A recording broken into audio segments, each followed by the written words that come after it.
Selamat malam, izin melaporkan gabungan melaksanakan giat Cibulan tepatnya di seputaran TKB, namun menemukan amun-amun Medan yang sedang nongkrong.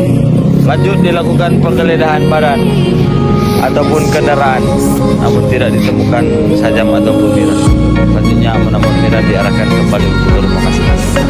Proses tersebut kedua bahwa adanya sekelompok warga yang akan melaksanakan balap liar tepatnya di jembatan Tumumpa, namun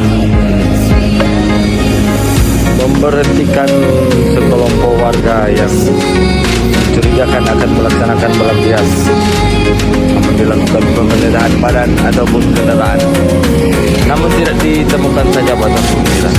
Untuk situasi terpantau amun Tegal, gabungan melaksanakan giat Pati Amun Tegal tepatnya di sepanjang jalan Boulevard, pantau giat-giat masyarakat pada malam hari. Untuk situasi terpantau